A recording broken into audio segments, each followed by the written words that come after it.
আসসালামু আলাইকুম। Welcome to my channel ওরি রান্নাঘর। ফিরে আসলাম নতুন আরও একটা ভিন্ন স্বাদের রেসিপি নিয়ে। কাঁঠালের বিচি তো আপনারা বিভিন্নভাবেই খেয়েছেন, তবে আজকের প্রসেসটা একদম সম্পূর্ণ ভিন্ন। আশা করছি ভিডিওটা না টেনে সম্পূর্ণ মনোযোগ দিয়ে দেখবেন। তাহলে চলুন কথা না বাড়িয়ে আজকে আপনাদেরকে এই ভিন্ন স্বাদের রেসিপিটা তৈরি করে দেখাই। প্রথমে এখানে আমি কিছু ঢেঁকি শাক নিয়েছি, আর ঢেঁকি শাক আমরা কম বেশি সবাই চিনি। এগুলোকে আমি কেটে ভালো মতো ধুয়ে নিয়েছি। আর নিয়েছি আমি এখানে কিছু কাঁঠালের বিচি। আমি লাল খোসাটা ছাড়িয়ে নিয়ে একটু শিলপাটায় থেতো করে নিয়েছি। আর এই শাকটার সাথে এভাবেই থেতো করে নিলেই মজা লাগে। এখন আমি চুলায় একটা কড়াই বসিয়ে তাতে পরিমাণ মতো তেল নিয়ে নিচ্ছি।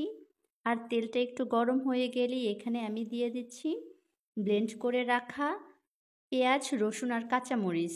এখানে আমি 3টা বড় সাইজের পেঁয়াজ, 3-4 টুকরা বড় রসুনের কোয়া আর 4-5টা কাঁচামরিচ একসঙ্গে ব্লেন্ডারে ব্লেন্ড করে নিয়েছি। একটু তেলের ভেতরে ভেজে নিয়ে এখন গুঁড়া মশলাগুলো অ্যাড করে দিচ্ছি। দিয়ে দিলাম স্বাদ মতো লবণ, আর 1 চামচের মতো হলুদের গুঁড়া, আর 1/2 চামচের মতো মরিচের গুঁড়া। এবার এগুলোকে আমি একটু তেলের ভেতরে ভেজে নেব, মশলাটা যাতে পুড়ে না যায় এজন্য অল্প পরিমাণে একটু পানি দিয়ে মশলাটাকে ভালো মতো কষিয়ে নেব। যখন মশলা থেকে তেল ছেড়ে ছেড়ে আসবে, ওই সময় আমি কাঁঠালের বিচিগুলো এখানে অ্যাড করে দেব। কাঁঠালের বিচিগুলো দিয়ে একটু ভালো মতো নেড়েচেড়ে মিশিয়ে নিয়ে তারপর পরিমাণ মতো আমি পানি এখানে দিয়ে দেব। তারপর ঢাকনা দিয়ে ঢেকে কাঁঠালের বিচিগুলো সম্পূর্ণরূপে সেদ্ধ হয়ে যাওয়া পর্যন্ত রান্না করে নেব।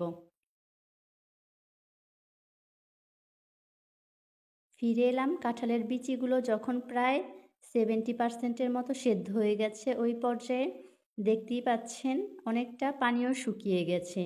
আর এই অবস্থায় আমি অ্যাড করে দিচ্ছি ধুয়ে রাখা শাকগুলোকে।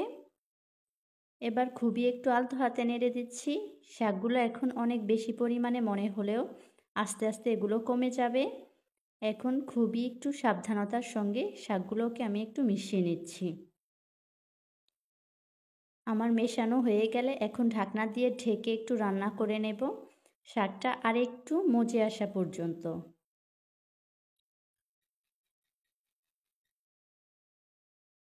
ফিরে এলাম। শাকটা যখন অনেকটাই কমে গিয়েছে ওই পর্যায়ে এখন আবার একটু নেড়েচেড়ে নিয়ে তারপর ঢাকনা দিয়ে ঢেকে রান্না করে নেব, শাকটা প্রপারলি কুক হয়ে যাওয়া পর্যন্ত। আর এই শাকটা এভাবে কাঁঠালের বিচি দিয়ে রান্না করে খেতে খুবই মজা লাগে। আর আমরা প্রতি বছরই এভাবে একবার হলেও খেয়ে থাকি। তাই ভাবলাম এই মজার রেসিপিটা আপনাদের সঙ্গেও শেয়ার করি। আমার রান্নাটা কিন্তু হয়ে গেছে, এখন আপনাদের সঙ্গে সার্ভ করে দেখিয়ে দিচ্ছি। এই যে দেখুন, সার্ভ করে নিয়েছি। দেখতে যতটা লোভনীয়, খেতেও কিন্তু ভীষণ মজার হয়েছিল। গরম গরম ভাতের সঙ্গে এভাবে শাক দিয়ে যদি কাঁঠালের বিচি রান্না করা হয় তাহলে যেন 1 প্লেট ভাত অনায়াসেই খাওয়া যায়। আমার আজকের আয়োজন এই পর্যন্তই। সবাই ভালো থাকবেন। আল্লাহ হাফেজ।